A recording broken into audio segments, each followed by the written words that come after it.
Hello everyone, मैं doctor प्रीति आप सबका बहुत बहुत स्वागत करती हूँ आर्य विषय क्लासेस में। आज हम लोग कम्युनिटी हेल्थ नर्सिंग के 100 एमसीक्यूज डिस्कस करने वाले हैं। सामान्य परिचर्या और विशिष्ट परिचर्या में भी जो टॉपिक्स बताए गए हैं वो भी इसी के अंडर आ जाते हैं। हम लोग ये जानते हैं कि यूपीपीएससी की बहुत सारी स्टाफ नर्स की भर्तियां आने वाली हैं, जिसमें एलोपैथ की भी भर्तियां हैं और आयुर्वेद स्टाफ नर्स की भी भर्तियां हैं। तो आप लोग यहाँ से प्रिपेयर कर सकते हैं। हम लोग यहाँ पे सभी चैप्टर्स के क्वेश्चंस डिस्कस करेंगे और आप लोग घर में बैठ के आराम से पढ़ाई कर सकते हैं। तो इसके लिए आप लोग हमारा चैनल जरूर सब्सक्राइब कर लीजिए, ताकि जब भी कोई भी वीडियो अपलोड की जाए तो आपके पास नोटिफिकेशन आ जाए। तो स्टार्ट करते हैं फिर आज की क्लास। तो क्वेश्चन नंबर 1 देखिए, प्रतिरोधकता इम्यूनिटी का अर्थ होता है।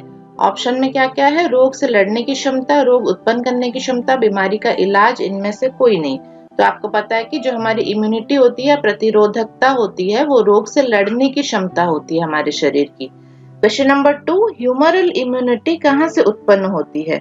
ऑप्शंस देखिए, अस्थि मज्जा में बनने वाली लिम्फोसाइट से, थाइमस में बनने वाली लिम्फोसाइट से, लाल रक्त कणिकाओं से, या प्लेटलेट से। तो इसका सही आंसर है अस्थि मज्जा से बनने वाली लिम्फोसाइट से ह्यूमरल इम्यूनिटी उत्पन्न होती है। क्वेश्चन नंबर 3, सेलुलर इम्यूनिटी कहाँ से उत्पन्न होती है? सेलुलर इम्यूनिटी कहाँ से उत्पन्न होती है? ये थाइमस में बनने वाली लिम्फोसाइट से उत्पन्न होती है। तो ऑप्शन बी आपका करेक्ट आंसर है। तो यहीं पर हमें ये पता चल गया कि इम्यूनिटी में ह्यूमरल इम्यूनिटी आती है और सेलुलर इम्यूनिटी आती है। आपके बोन मैरो से जो लिम्फोसाइट बनते हैं उससे ह्यूमरल इम्यूनिटी बनती है, और थाइमस से जो लिम्फोसाइट बनते हैं उससे सेलुलर इम्यूनिटी बनती है। क्वेश्चन नंबर 4 देखिए, ह्यूमरल प्रतिरोधकता किस पर आधारित होती है? तो ऑप्शंस में क्या क्या है? ऑप्शंस में है एंटीजन के बनने पर, एंटीबॉडी के बनने पर, वैक्सीन के तैयार होने पर, या उपरोक्त सभी पर। तो ह्यूमरल जो प्रतिरोधकता ह्यूमरल इम्यूनिटी है वो एंटीबॉडी के बनने पर आधारित होती है। आपकी बॉडी में एंटीबॉडीज बन रही हैं, इसका मतलब ह्यूमरल इम्यूनिटी आपकी फंक्शनल है। नेक्स्ट क्वेश्चन नंबर 5 देखिए, निम्नलिखित में से कौन सा बैक्टीरिया जनित संक्रामक रोग नहीं है? इसने पूछा है। तो नहीं मतलब जो ऑप्शन आपको गलत लगे वही सही आंसर होता है। ये मैंने पहले भी बताया था। तो इसमें ऑप्शंस देखिए, डिप्थेरिया, कॉलेरा, टाइफाइड और येलो फीवर। यहाँ पे डिप्थेरिया, कॉलेरा और टाइफाइड तीनों ही बैक्टीरिया से उत्पन्न होते हैं, और येलो फीवर किससे होता है? वायरस से होता है। इसलिए यहाँ पे आपका सही आंसर क्या होगा? Yellow fever. ठीक, तो येलो फीवर बैक्टीरिया जनित संक्रामक रोग नहीं है। क्वेश्चन नंबर 6, विश्व अस्थमा दिवस कब मनाया जाता है? तो विश्व अस्थमा दिवस जो है वो मई में मनाया जाता है। मई की जो पहली मंगलवार पड़ती है उसको विश्व अस्थमा दिवस या वर्ल्ड अस्थमा डे करके मनाया जाता है। नेक्स्ट क्वेश्चन नंबर 7 देखिए, निम्न में से किस गर्भ निरोधक की फेलियर रेट सबसे ज्यादा है? तो ऑप्शंस में क्या क्या है? कॉन्डोम, कॉपर टी, कैलेंडर विधि, ओरल गर्भ निरोधक गोलियां। तो इसमें सही आंसर है कैलेंडर विधि। अगर आप कोई भी प्रिकॉशन नहीं ले रहे हैं और कैलेंडर में सेफ पीरियड फॉलो कर रहे हैं तो इसमें फेलियर रेट सबसे ज्यादा रहता है। कॉन्डोम, कॉपर टी, ओरल गर्भ निरोधक गोलियां अगर आप इस्तेमाल कर रहे हैं तो उसका सक्सेस रेट ज्यादा रहता है। ठीक है। नेक्स्ट है क्वेश्चन नंबर 8, निम्नलिखित में से कौन सी बैक्टीरियल डिजीज है? तो ऑप्शंस में देखिए, पोलियो, मीजल्स, टाइफाइड फीवर और येलो फीवर। पोलियो, मीजल्स और येलो फीवर तीनों वायरस से पैदा होता है, और जो टाइफाइड फीवर है वो बैक्टीरिया से पैदा होता है। इसीलिए टाइफाइड फीवर यहाँ पे सही आंसर है। नेक्स्ट क्वेश्चन नंबर 9 देखिए, निम्नलिखित में से कौन सा वायरल रोग नहीं है? नहीं उसने पूछा है। ठीक है, तो हमें जो आंसर गलत है उसको चूज करना है। तो देखिए इसमें ऑप्शंस क्या क्या है? एड्स है, डिप्थेरिया है, स्मॉल पॉक्स है और चिकन पॉक्स है। तो इसमें सही आंसर क्या होगा? डिप्थेरिया, क्योंकि एड्स, स्मॉल पॉक्स और चिकन पॉक्स ये सब वायरस से ही पैदा होते हैं, और डिप्थेरिया बैक्टीरिया बॉर्न डिजीज है, बैक्टीरिया से पैदा होता है। नेक्स्ट क्वेश्चन नंबर 10 देखिए, निम्नलिखित में से कौन सी संक्रामक बीमारी नहीं है? कौन सी संक्रामक बीमारी नहीं है उसने पूछा है। ठीक है, तो इन्फेक्शियस डिजीज कौन सा नहीं होता है हमें चूज करना है। ऑप्शन देखिए, टीबी, सीवीए, पर्ट्यूसिस और मीजल्स। टीबी होता है आपका ट्यूबरकुलोसिस।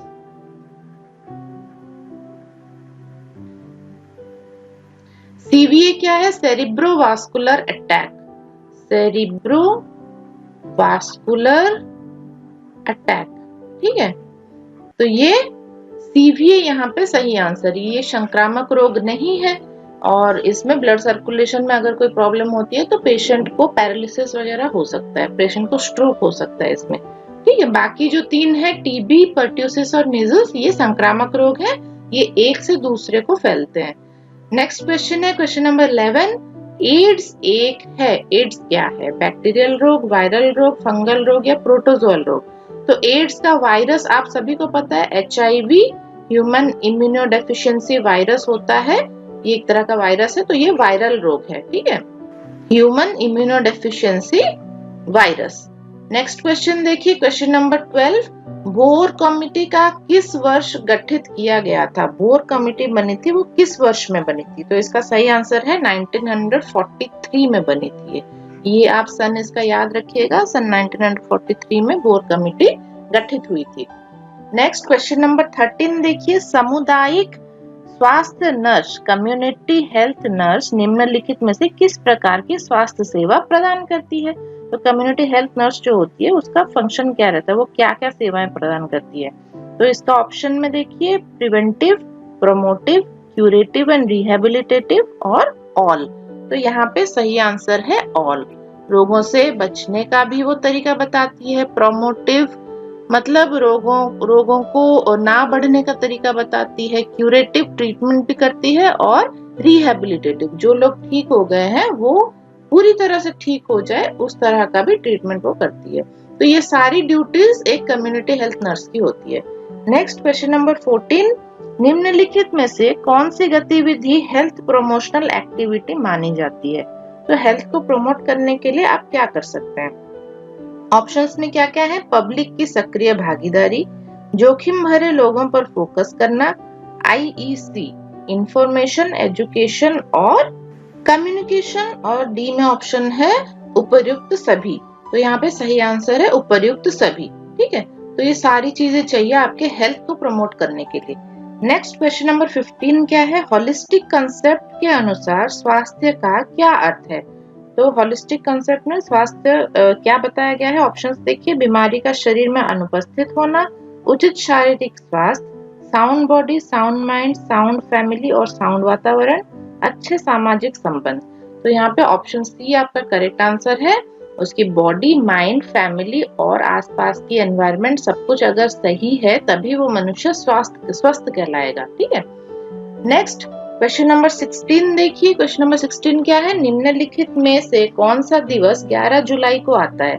11 जुलाई को कौन सा दिवस आता है? वर्ल्ड पॉपुलेशन डे आता है 11 जुलाई को, ठीक है। तो वर्ल्ड पॉपुलेशन डे आप लोग याद रखिएगा। Next question number 17। डिप्थेरिया एक है, डिप्थेरिया क्या है? डिप्थेरिया एक बैक्टीरियल बीमारी है, बैक्टीरिया से उत्पन्न होता है ये। उसके बाद क्वेश्चन नंबर 18। मॉन्टक्स टेस्ट के दौरान पीपीडी की कितनी मात्रा फोरआर्म में इंसर्ट की जाती है? तो मॉन्टक्स टेस्ट में ये कितना लगाया जाता है? आपका 0.1 ml लगाया जाता है पीपीडी। पीपीडी का फुल फॉर्म क्या है? प्यूरिफाइड प्रोटीन डेरिवेटिव, ठीक है। तो ये इसका इंजेक्शन लगाया जाता है और ये मॉन्टक्स टेस्ट किस में किया जाता है? टीबी में किया जाता है। अगर पेशेंट को टीबी पॉजिटिव है तो ये मॉन्टक्स टेस्ट में पीपीडी जब आप लगाओगे तो उसका रिएक्शन आपको दिखाएगा, ठीक है।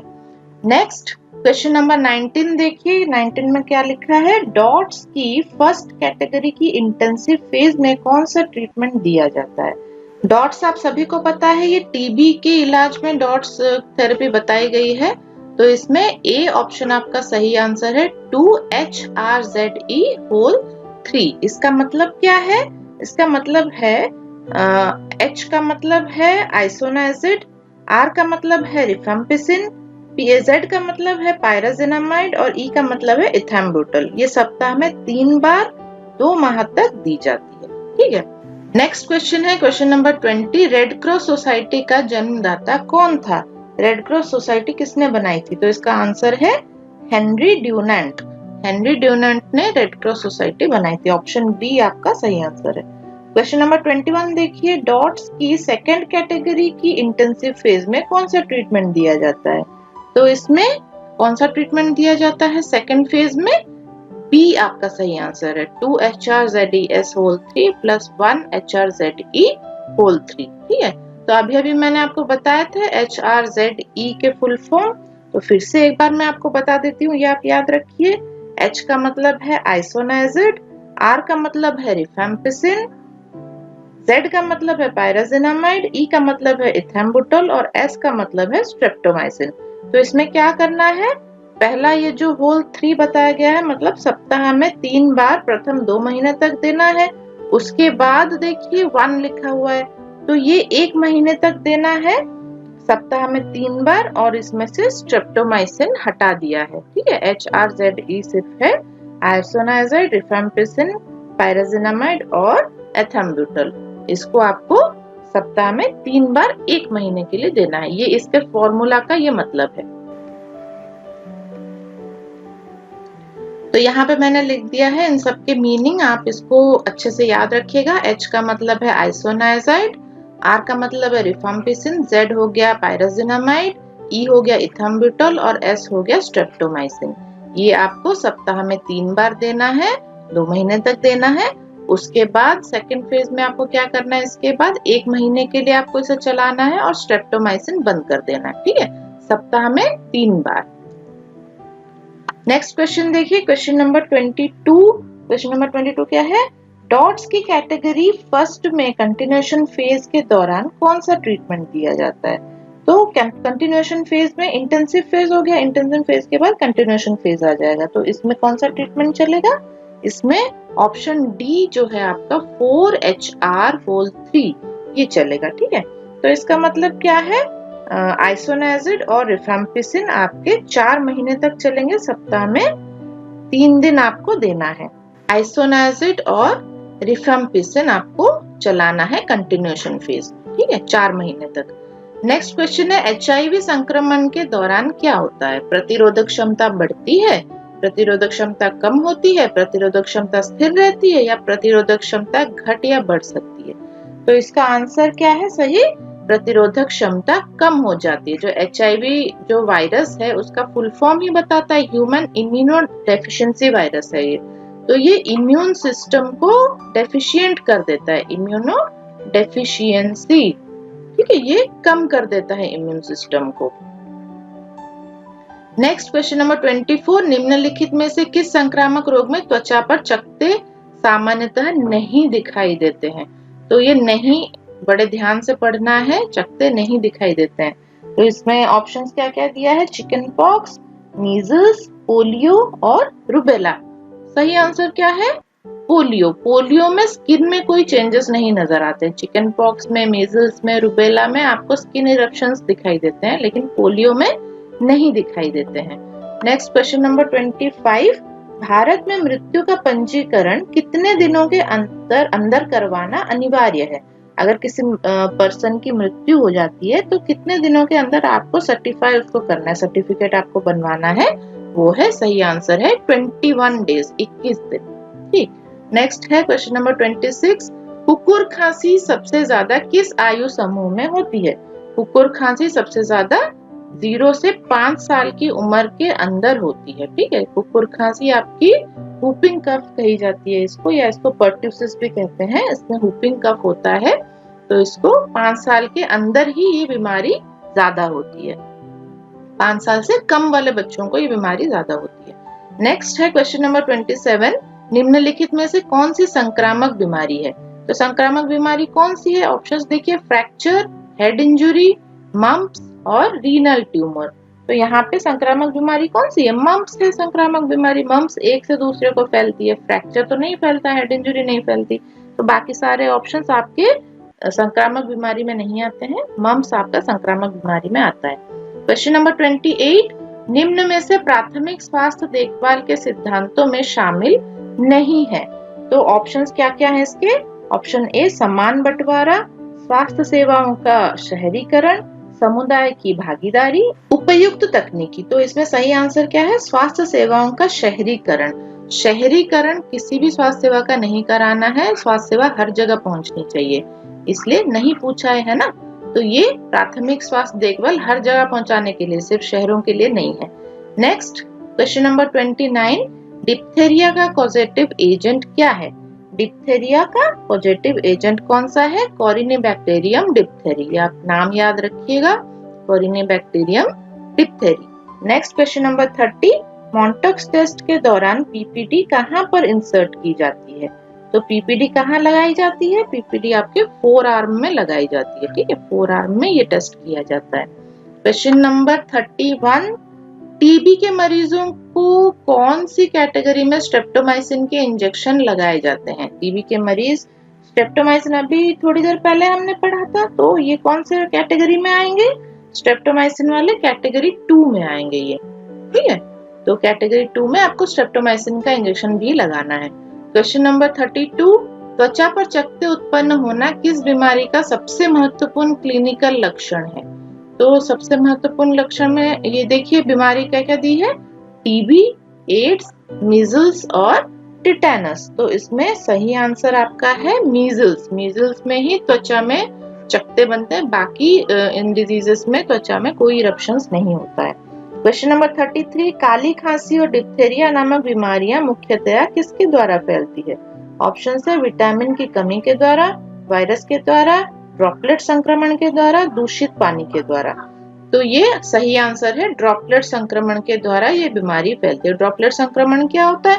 ड्रॉपलेट इन्फेक्शन होता है जब आप कोई इन्फेक्टेड पर्सन है वो खांसता है या छींकता है तो उसके मुंह से जो थूक के कण बाहर गिरते हैं, सामने वाले के ऊपर गिरते हैं, हवा में फैल जाते हैं, वो एक हेल्दी पर्सन की सांस में जाके अंदर जाके उसकी बॉडी में वो बीमारी पैदा कर सकती है। तो नाक और मुंह से वो अंदर चले जाते हैं। ये सारे जो माइक्रो ऑर्गेनिजम्स होते हैं, ये माइक्रो ऑर्गेनिजम्स ड्रॉपलेट इन्फेक्शन से फैलते हैं। नेक्स्ट क्वेश्चन नंबर 34, योग्य दंपति की से क्या तात्पर्य है? योग्य दंपति आप किसको बोलेंगे? तो इसका सही आंसर है ऐसा कपल जिसमें महिला की आयु 15 से 45 वर्ष के बीच में हो, ठीक है। तो ये आपका ऑप्शन डी सही आंसर है। महिला की आयु 15 से 45 वर्ष के बीच में है तो आप उसको एलिजिबल कपल बोलोगे। नेक्स्ट क्वेश्चन नंबर 35, काली खांसी या हुपिंग कफ को कैसे नियंत्रित किया जा सकता है? ऑप्शंस क्या क्या है? मरीज को अलग रखकर, शरीर से निकलने वाले पदार्थों का विसंक्रमण करके, डीपीटी वैक्सीन द्वारा और उपर्युक्त सभी। तो आपका सही आंसर क्या है? उपर्युक्त सभी। ये सारे प्रोसीजर्स आपको इस्तेमाल करने हैं हुपिंग कफ को नियंत्रण करने के लिए। क्वेश्चन नंबर 36 देखिए, डिप्थेरिया को कैसे नियंत्रित किया जा सकता है? तो डिप्थेरिया के ऑप्शंस क्या क्या है? मरीज को अलग रखकर, शरीर से निकलने वाले पदार्थों को संक्रमण करके, डीपीटी वैक्सीन लगा के, उपर्युक्त सभी। तो ये भी इसका भी सही आंसर उपर्युक्त सभी है। डिप्थेरिया हो चाहे पर्ट्यूसिस हो, दोनों में ही आपको मरीज को अलग रखना है ताकि ये बीमारी ना फैले। इससे शरीर से निकलने वाले जो भी पदार्थ हैं उन सबको विसंक्रमण करना है और डीपीटी का वैक्सीन भी लगवाना है। क्वेश्चन नंबर 37, डॉट्स में टीबी की जांच के लिए बलगम के कितने नमूने लिए जाते हैं? तो कितने सैंपल लिए जाते हैं टीबी की जांच के लिए? 2 सैंपल लिए जाते हैं। ऑप्शन बी आपका सही आंसर है। क्वेश्चन नंबर 38, सीरम हेपेटाइटिस का दूसरा नाम है? सीरम हेपेटाइटिस का दूसरा नाम है हेपेटाइटिस बी। हेपेटाइटिस बी को हम सीरम हेपेटाइटिस कहते हैं। ऑप्शन बी आपका सही आंसर है। क्वेश्चन नंबर 39, एमीबाइसिस किसका संक्रमण है? एमीबाइसिस आपके गैस्ट्रोइंटेस्टिनल ट्रैक्ट का संक्रमण है। इसमें आपके डाइजेशन और वो पेट खराब हो जाता है इसमें, ठीक है। तो जीआई सिस्टम खराब हो जाता है अगर एमीबाइसिस का इन्फेक्शन हो गया, तो डायरिया हो सकता है उसको। नेक्स्ट क्वेश्चन नंबर 40, एस्केरियासिस किसका संक्रमण है? एस्केरियासिस आपके गैस्ट्रोइंटेस्टिनल ट्रैक्ट में ही एस्केरियासिस पाया जाता है। एस्केरियासिस लुम्ब्रिकॉइडिस जो आपका पैरासाइट होता है वो जीआई ट्रैक्ट में ही रहता है और बीमारी पैदा करता है। क्वेश्चन नंबर 41, निम्न में से कौन सा युग्म सही नहीं है पूछा है उसने, ठीक है। तो ध्यान से पढ़िए, क्षय रोग में डॉट्स थेरेपी, कुष्ठ में एमडीटी, टाइफॉइड में मॉन्टक्स परीक्षण और पीलिया में फोटोथेरेपी। तो सब सही है, लेकिन टाइफाइड में मॉन्टॉक्स परीक्षण नहीं होता है, टीबी में मॉन्टॉक्स परीक्षण होता है ना, इसलिए ये आपका गलत ऑप्शन है, यानी सही आंसर है यहाँ पे। नेक्स्ट क्वेश्चन नंबर 42 देखिए, भारत में सबसे ज्यादा मलेरिया के मरीज किसके कारण होते हैं? तो इसके कॉजेटिव ऑर्गेनिजम्स क्या क्या है? Plasmodium falciparum, Plasmodium malariae, Plasmodium vivax और प्लाज्मोडियम ओवेल। तो इंडिया में कौन सा प्लाज्मोडियम ज्यादा पाया जाता है? इंडिया में प्लाज्मोडियम वाइवेक्स ज्यादा पाया जाता है, ठीक है, तो ये इसका सही आंसर है। क्वेश्चन नंबर 43, पोलियो प्रमुख रूप से किसके द्वारा फैलता है? पोलियो कैसे फैलता है? तो फीको ओरल रूट द्वारा ये फैलता है, ठीक है। तो कोई भी अगर इन्फेक्टेड पर्सन है जिसको पोलियो है या जिसमें पोलियो वायरस एक्टिव कंडीशन में है, तो उसके साथ खाना खाने से या फिर उसके लैट्रिन, अगर वो कहीं पे लैट्रिन कर रहा है और वहीं से कोई मक्खी उड़ के आके आपके खाने पे बैठ गई और वो आपके पेट में चली गई, तो आपको भी पोलियो हो सकता है, ठीक। नेक्स्ट क्वेश्चन नंबर 44, निम्न में से कौन सा कारक एपिडेमियोलॉजिकल ट्रायड में शामिल नहीं है? तो ऑप्शंस देखिए, होस्ट, एजेंट, एनवायरनमेंट और कम्युनिकेशन। तो इसमें सही आंसर है आपका कम्युनिकेशन, ठीक है। होस्ट, एजेंट और एनवायरनमेंट चाहिए कोई भी बीमारी होने के लिए। एक होस्ट जो होता है, क्या होता है, जिसमें बीमारी होती है वो होता है होस्ट। एजेंट जो बीमारी को फैलाता है वो होता है एजेंट। और एनवायरनमेंट क्या होता है, आप हर किसी को बीमारी नहीं होती, बॉडी की एक पर्टिकुलर एनवायरनमेंट में फेवरेबल कंडीशन जब आता है तभी बीमारी फैलती है। तो तीनों कंडीशन आपकी होनी चाहिए, होस्ट होना चाहिए, एजेंट होना चाहिए और बीमारी पैदा करने वाला एनवायरनमेंट भी होना चाहिए, तभी जाके कोई बीमारी आपकी पैदा हो सकती है। इसमें कम्युनिकेशन का कोई रोल नहीं है। नेक्स्ट क्वेश्चन नंबर 45 देखिए, स्मॉल पॉक्स है। स्मॉल पॉक्स क्या है? एक वायरल बीमारी है, ये अभी थोड़ी देर पहले भी हमने पढ़ा था, तो ये वायरस से होता है। क्वेश्चन नंबर 46, डिप्थेरिया प्रमुख रूप से किस आयु समूह की बीमारी है? तो डिप्थेरिया कहाँ कब पाया जाता है? डिप्थेरिया ज्यादातर चाइल्डहुड में या बच्चों में पाया जाता है। क्वेश्चन नंबर 47, मॉन्टॉक्स टेस्ट को पॉजिटिव माना जाता है जब, कब इसको पॉजिटिव माना जाता है? जब इंजेक्शन वाली साइट पर इंड्यूरेशन और एरिथेमा का डायमीटर 10 mm से ज्यादा होता है, ठीक है, तब जाके इसको पॉजिटिव माना जाता है। ऑप्शन ए इसका सही आंसर है। क्वेश्चन नंबर 48, डॉट्स में स्ट्रेप्टोमाइसिन कैसे लगाया जाता है? तो ये आईएम लगाया जाता है, इंट्रामस्कुलर स्ट्रेप्टोमाइसिन लगाया जाता है, याद रखिएगा आप। नेक्स्ट क्वेश्चन नंबर 49, टिटेनस को नियंत्रित नहीं किया जा सकता है। कैसे इसको नियंत्रित नहीं किया जा सकता? क्या क्या ऑप्शन है देखिए, मरीज को अलग रखकर, शरीर से निकलने वाले पदार्थों का विसंक्रमण करके, डीपीटी वैक्सीन द्वारा, बीसीजी वैक्सीन द्वारा। तो यहाँ पे बीसीजी वैक्सीन द्वारा आप इसको नियंत्रित नहीं कर सकते हैं। बीसीजी वैक्सीन किसके लिए लगता है? टीबी के लिए लगता है, ठीक है, इसमें टिटेनस का कोई रोल नहीं है। डीपीटी जो वैक्सीन है ये लगता है आपके टिटेनस के लिए। तो ये डीपीटी वैक्सीन जो है डिप्थेरिया, पर्ट्यूसिस और टिटेनस, ये 3 डिजीज को प्रिवेंट करने के लिए आपका डीपीटी वैक्सीन लगता है। यहाँ पे बीसीजी वैक्सीन सही आंसर है क्योंकि इसने नहीं पूछा है, ठीक है। देन क्वेश्चन नंबर 50, निम्नलिखित में से कौन सा टीबी का क्लिनिकल लक्षण नहीं है? फिर नहीं आ गया। तो ऑप्शंस देखिए क्या क्या है, छाती में दर्द, पेट में दर्द, खांसी, बलगम के साथ खून आना। तो हमें पता है कि टीबी हमारे रेस्पिरेटरी सिस्टम की बीमारी है। अगर पल्मोनरी टीबी हम देखें तो ये रेस्पिरेटरी सिस्टम में इन्वॉल्व होता है। तो इसमें छाती से रिलेटेड सारे सिम्टम्स आते हैं, पेट में दर्द नहीं होता है। तो पेट में दर्द आपका सही ऑप्शन है यहाँ पे।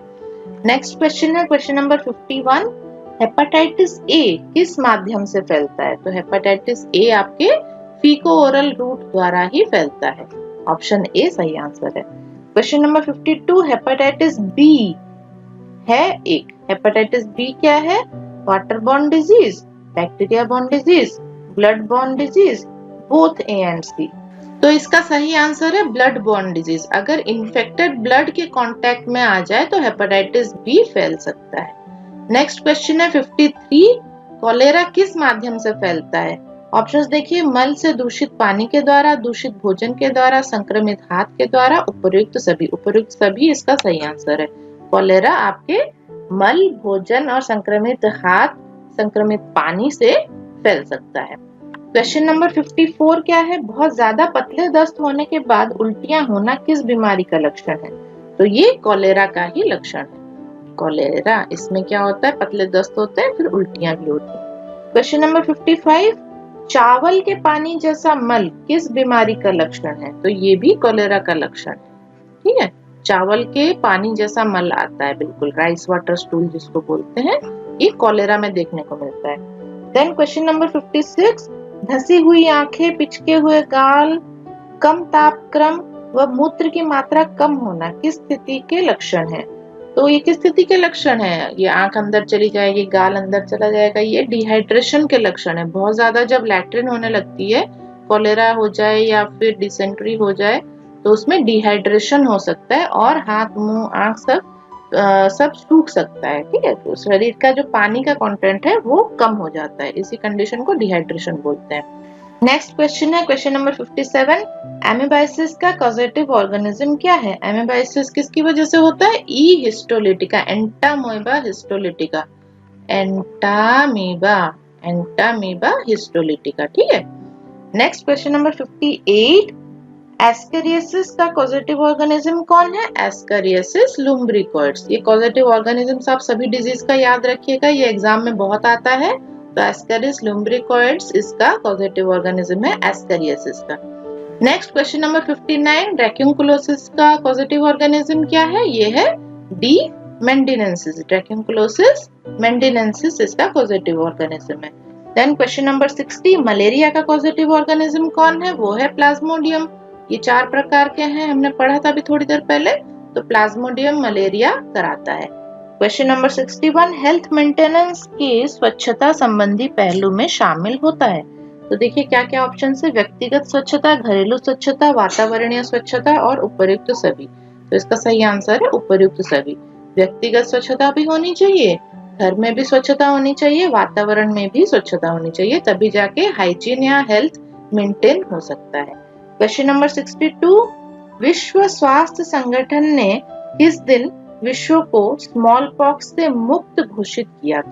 तो ये किस दिन घोषित किया था? स्मॉल पॉक्स अब नहीं पाया जाता है, स्मॉल पॉक्स मुक्त हो गया है ना। तो ये है आपका सही ऑप्शन है 8 मई 1980। 1980 में 8 मई के दिन उसने WHO ने घोषित किया था कि स्मॉल पॉक्स इरेडिकेट हो चुका है। नेक्स्ट क्वेश्चन नंबर 63, डिप्थेरिया प्रमुख रूप से किस तंत्र को प्रभावित करता है? तो डिप्थेरिया आपके रेस्पिरेटरी सिस्टम का डिजीज है, तो श्वसन तंत्र आपका सही आंसर। क्वेश्चन नंबर 64, ज्वर से पीड़ित रोगी में फेस्टिज्म किस अवस्था को कहा जाता है? तो देखिए ऑप्शन क्या क्या है? ज्वर का प्रारंभ, ज्वर तापमान अधिकतम व स्थायी हो, जब तापमान शनै शनै सामान्य हो, जब तापमान तीव्रता से सामान्य हो। तो ऑप्शन बी इसका सही आंसर है, जब बहुत ज्यादा टेम्परेचर बढ़ जाता है और बिल्कुल कम नहीं होता है, वो बढ़ा हुआ टेम्परेचर बना रहता है, तो उसी कंडीशन को फेस्टिज्म बोलते हैं। देन क्वेश्चन नंबर 65, डॉट्स की कैटेगरी फर्स्ट में इलाज की अवधि कितने दिन की होती है? तो इसके ऑप्शंस में देखिए 6 महीने, 8 महीने, 5 महीने या 4 महीने। ऑप्शन ए आपका सही आंसर है 6 महीने। ठीक है, तो 6 महीने इसका इलाज चलता है डॉट्स का।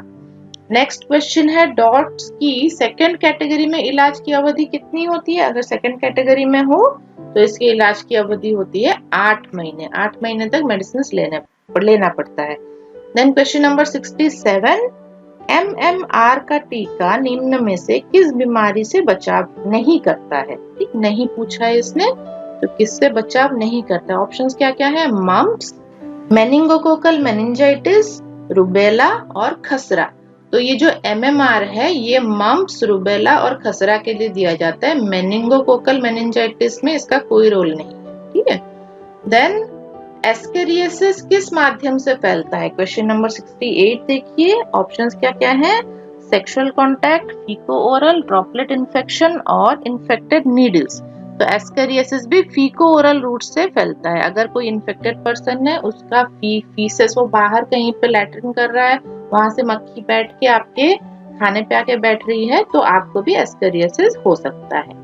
क्वेश्चन नंबर 69, एमीबायसिस किस माध्यम से फैलता है? तो ये भी इसका आंसर भी फीको ओरल रूट है। एमीबायसिस भी फीको ओरल रूट से ही फैलता है। क्वेश्चन नंबर 70, निम्न में से एमीबायसिस को नियंत्रित करने के लिए तरीकों में शामिल नहीं है। बड़े ध्यान से आप क्वेश्चन को पढ़िए, ठीक है। कहीं पे भी नहीं अगर ऑप्शन है तो जो ऑप्शन गलत होता है वही इसका सही आंसर होता है, ठीक।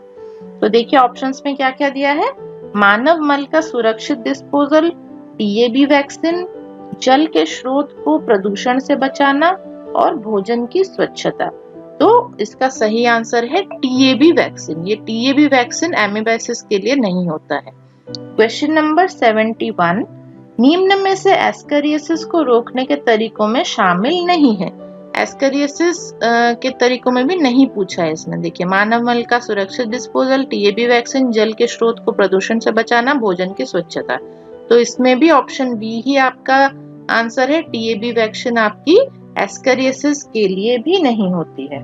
तो एक्चुअली ये टीएबी वैक्सीन किसके लिए होती है? ये आपकी होती है टाइफॉइड और पैराटाइफॉइड के लिए, ठीक है। टाइफॉइड और पैराटाइफॉइड। तो टाइफॉइड और पैराटाइफॉइड से बचने के लिए टीएबी वैक्सीन का यूज होता है। एस्करियासिस या एमीबायसिस से ये नहीं बचाता है। नेक्स्ट क्वेश्चन नंबर 72 देखिए, निम्नलिखित में से कौन सा श्वसन तंत्र का संक्रमण है? ऑप्शंस देखिए, मीजल्स, रूबेला, इन्फ्लुएंजा, ऑल। तो यहाँ पे सही आंसर है ऑल। ये सारे ही श्वसन तंत्र या रेस्पिरेटरी सिस्टम को अफेक्ट करते हैं। देन क्वेश्चन नंबर 73, निम्नलिखित में से कौन सा आर्थ्रोपोड जनित संक्रमण है? आर्थ्रोपोड कीड़ों को आर्थ्रोपोड कहा जाता है जिनके 8 पैर होते हैं। तो ये इसमें ऑप्शंस देखिए, कॉलेरा, दस्त, एस्करियासिस और डेंगू सिंड्रोम। तो डेंगू सिंड्रोम जो होता है वो आर्थ्रोपोड की वजह से होता है। आर्थ्रोपोड में आपके मच्छर भी आ जाते हैं ना, मॉस्किटो बाइट की वजह से डेंगू होता है, इसीलिए इसको आर्थ्रोपोड जनित रोग कहा जा सकता है। देन 74 नंबर क्वेश्चन क्या है? एस्करियासिस, एमीबायसिस तथा पोलियो है। तो ऑप्शंस में श्वसन तंत्र संबंधी संक्रमण, आंत के संक्रमण, न्यूरोलॉजिकल डिसऑर्डर या कार्डियक डिसऑर्डर। तो इसमें आपका सही आंसर क्या है? आंत के संक्रमण। तो ये इंटेस्टाइन को ही इन्फेक्ट करते हैं आपके, ठीक है। एस्करियासिस, एमीबायसिस और पोलियो तीनों ही इंटेस्टाइन को अफेक्ट करते हैं। नेक्स्ट क्वेश्चन है क्वेश्चन नंबर 75, निम्न में से कौन सा रोग वायु जनित नहीं है? ऑप्शंस क्या क्या है देखिए, खसरा, छोटी माता, पोलियो, तपेदिक। तो इसमें सही आंसर है पोलियो। पोलियो आपका वायु से नहीं फैलता है, हवा में ये नहीं फैलता है। क्वेश्चन नंबर 76, मलेरिया सबसे ज्यादा किस सीजन में फैलता है? तो ये किस सीजन में फैलता है? आपकी वर्षा ऋतु में मलेरिया सबसे ज्यादा फैलता है। पानी जमा होता है, मच्छर अंडे देते हैं, मच्छर काटते हैं, है ना। तो मलेरिया सबसे ज्यादा वर्षा ऋतु में फैलता है। नेक्स्ट क्वेश्चन 77 देखिए, मलेरिया परजीवी की कौन सी अवस्था अलैंगिक चक्र के दौरान व्यक्ति में प्रवेश करती है? ऑप्शंस क्या क्या है? स्पोरोजोइट, सीजोइट, मीरोजोइट और गैमेटोसाइट्स। तो इसका आंसर क्या है? स्पोरोजोइट। स्पोरोजोइट अवस्था में ये शरीर के अंदर, व्यक्ति के शरीर के अंदर प्रवेश करती है, ठीक है। नेक्स्ट क्वेश्चन नंबर 78 क्या पूछा है? मलेरिया का वाहक कौन है? तो वाहक क्या होता है? वाहक होता है आपका वेक्टर, जो पैरासाइट को एक बॉडी से दूसरे बॉडी में ले जाता है। तो इसमें क्या क्या है देखिए options, Plasmodium, female Anopheles mosquito, vivax, बिल्ली एवं चूहा। तो इसका सही आंसर क्या है? Female Anopheles mosquito. ये फीमेल एनोफिलिस मस्किटो एक मलेरिया वाले पेशेंट को काटता है, फिर ये दूसरे हेल्दी पेशेंट को जब काटता है तो ये जो मलेरिया का जो प्लाज्मोडियम ऑर्गेनिजम्स हैं उनको ये एक बॉडी से दूसरे बॉडी में लेके छोड़ता है। तो इसी को ही वेक्टर बोला जाता है या वाहक बोला जाता है। देन क्वेश्चन नंबर 79 देखिए, IMNCI का पूरा नाम क्या है? तो इसका फुल फॉर्म क्या है? इसका फुल फॉर्म है integrated management of neonatal and childhood illness. तो ऑप्शन सी आपका करेक्ट आंसर है, integrated management of neonatal and childhood illness, IMNCI। Question number 80, Bharat को स्मॉल पॉक्स से मुक्त कब घोषित किया गया था? तो भारत को कब घोषित किया गया था? अप्रैल 1977 में भारत को स्मॉल पॉक्स से मुक्त घोषित किया गया था। नेक्स्ट क्वेश्चन देखिए, क्वेश्चन नंबर 81। मातृ मृत्यु दर की अभिव्यक्ति कैसे की जाती है? मातृ मृत्यु दर कितने में गिना जाता है? ये प्रति 1 लाख में गिना जाता है। 1 लाख डिलीवरीज में कितनी माताओं का मृत्यु होता है, उस हिसाब में ये काउंट किया जाता है। ठीक है। Then question number 82। ट्यूबरकुलोसिस प्रमुख रूप से किस माध्यम के द्वारा फैलता है? ऑप्शंस क्या क्या है? ड्रॉपलेट इन्फेक्शन, इन्फेक्टेड ब्लड, दूषित जल या दूषित भोजन। तो ये ट्यूबरकुलोसिस जो है ये कैसे फैलता है? ड्रॉपलेट इन्फेक्शन से ये फैलता है। रेस्पिरेटरी सिस्टम का डिजीज है, तो खांसी, छींक, बलगम, ये सारी चीजें जब आपके मुंह से या इन्फेक्टेड पर्सन के मुंह से बाहर आएगी तो ये सामने वाले को भी अफेक्ट कर सकती है। Question number 83। डॉट्स में टीबी की कैटेगरी सेकंड के मरीजों को 2-HRZES-3 का ट्रीटमेंट दिया जाता है। यहाँ 2 का क्या अर्थ है? ये हमने थोड़ी देर पहले ही पढ़ा था ये फॉर्मूला। तो ये 2 का क्या अर्थ है? ये दवाइयां 2 महीने के लिए दी जाती है, 2 महीने के लिए दी जाती है, इसलिए यहाँ पे 2 लगाया गया है। ठीक है। नेक्स्ट क्वेश्चन देखिए, क्वेश्चन नंबर 84। निम्नलिखित में से कौन सा आंत का संक्रमण नहीं है? नहीं है पूछा इसने, बहुत ध्यान से देखिए, इसको नहीं पूछा है। ठीक, तो ऑप्शंस क्या क्या है? कॉलेरा, दस्त, एस्केरियासिस और डेंगू सिंड्रोम। तो डेंगू सिंड्रोम आपके आंत का संक्रमण नहीं है। ठीक है। Next question number 85। फाइलेरियासिस किसके काटने से फैलता है? फाइलेरियासिस मच्छर के ही काटने से फैलता है। फाइलेरियासिस क्या होता है? ये जो हाथी पांव आप लोगों ने सुना होगा, एलिफेंटियासिस हो जाता है इससे। तो ये फाइलेरिया के जीवाणुओं को बॉडी में पहुंचा देता है, और अगर ये बॉडी में बना रहे बहुत दिनों तक तो इससे हाथी पांव भी हो सकता है। ठीक है, इसी कंडीशन को फाइलेरियासिस बोलते हैं, ये मच्छर फैलाता है। देन क्वेश्चन नंबर 86 देखिए, टाइफॉइड फीवर है। टाइफॉइड फीवर क्या है? बैक्टीरियल रोग है। टाइफॉइड ये बैक्टीरिया की वजह से होता है। Next question number 87। निम्न में से महिलाओं द्वारा प्रयोग किए जाने वाला गर्भ निरोधक साधन नहीं है। नहीं पूछा है, बहुत ध्यान से पढ़ना है इसको। तो ऑप्शंस में क्या क्या आता है? माला N, NSV, डायफ्राम, ट्यूबेक्टोमी। तो यहाँ पे आपका NSV जो प्रोसीजर है ये मेल्स में किया जाता है। ठीक है, NSV फीमेल्स में नहीं किया जाता है। Question number 88। रैबीज किसके काटने से फैलता है? रैबीज कुत्ते के काटने से फैलता है। सबको पता है ये रैबीज, है ना? इन्फेक्टेड कुत्ता अगर होगा तो वो अगर काट लेगा रैबीज हो सकता है आपको। Question number 89। निम्नलिखित में से किस बीमारी को हाइड्रोफोबिया भी कहते हैं?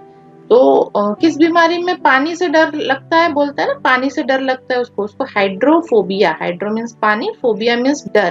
ठीक है, तो रैबीज में ये होता है, कुत्ते के काटने से अगर रैबीज हो जाए तो उसमें आगे चल के हाइड्रोफोबिया डेवलप कर सकता है, पानी से डरता है आदमी। देन क्वेश्चन नंबर 90 देखिए क्या है? हाइड्रोफोबिया का क्या अर्थ है? अभी मैंने बताया था आपको, पानी से डर। ठीक है, पानी से डर इसका सही आंसर है। Question number 91। येलो फीवर किसके कारण होता है? येलो फीवर जो होता है वो एक वायरस से होता है, और इसका वायरस का नाम क्या है? फ्लैवीवायरस फीब्रिकस। ये आप याद रखिएगा, इसी के कारण येलो फीवर होता है। Then question number 92। Q fever किसके कारण होता है? क्यू फीवर कॉक्सिएला बर्नेटी, इसका ऑर्गेनिज्म है कॉक्सिएला बर्नेटी, के कारण क्यू फीवर होता है। Next question number 93। प्लेग का प्राकृतिक संग्राहक क्या है? प्लेग का प्राकृतिक संग्राहक मतलब रिजर्वियर, मतलब ये जो प्लेग का वायरस है ये किसके अंदर रहता है? ठीक है, तो इसमें क्या क्या ऑप्शन है? फील्ड माइस, गर्बिल्स, शंक्स, ऑल। तो ऑल इसका सही आंसर है। जितने भी जानवर हैं इन सबकी बॉडी में प्लेग का वायरस रहता है, और ये अगर आपको काट ले तो आपको भी प्लेग हो सकता है। Then question number 94। बुबोस का अर्थ क्या होता है?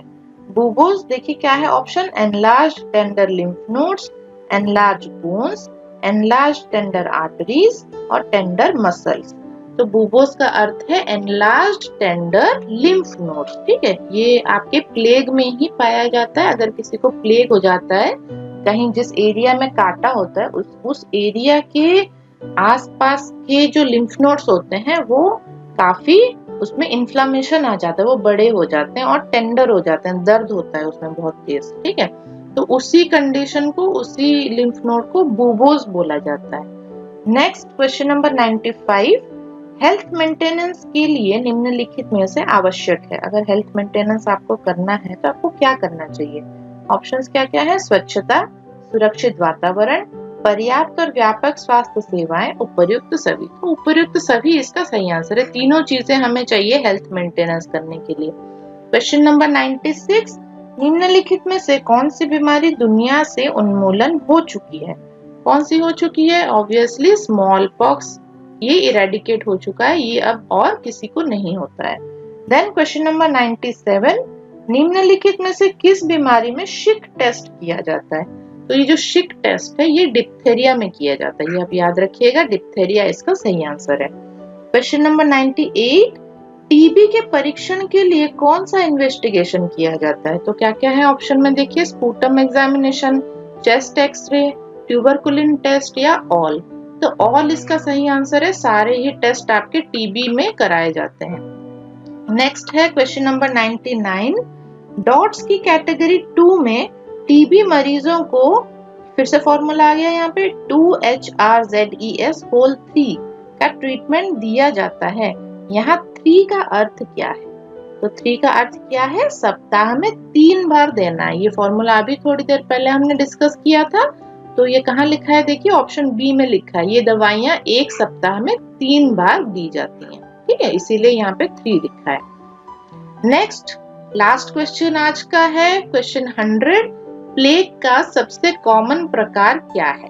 तो किस प्रकार का प्लेग पाया जाता है? प्लेग में बुबोनिक, न्यूमोनिक, सेप्टिसेमिया, ये सारे वेराइटीज टाइप्स इसके आते हैं। तो सबसे कॉमन टाइप जो होता है वो होता है ब्यूबोनिक प्लेग। ठीक है, ब्यूबोनिक प्लेग जो कि लिम्फ नोड्स को अफेक्ट करता है और लिम्फ नोड्स उसमें एनलार्ज हो जाते हैं। तो आज के 100 क्वेश्चंस यहीं पे एंड हो गए। आप लोग बड़े ध्यान से सारे क्वेश्चंस पढ़िए, इसके आंसर्स भी बहुत ध्यान से आप लोग नोट करिए और प्रिपेयर करिए एग्जाम के लिए।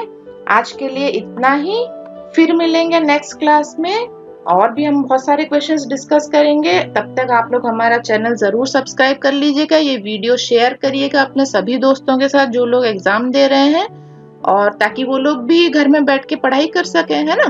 तो आप ये वीडियो जरूर शेयर करिए, लाइक करिए और चैनल सब्सक्राइब करिए। इसी के साथ बेल आइकन भी आपको प्रेस करना है ताकि जब भी कोई न्यू क्लास इसमें अपलोड की जाए वो आपके पास नोटिफिकेशन आ जाए। तो आज के लिए इतना ही, फिर मिलेंगे नेक्स्ट क्लास में। आप सबको मेरा नमस्कार।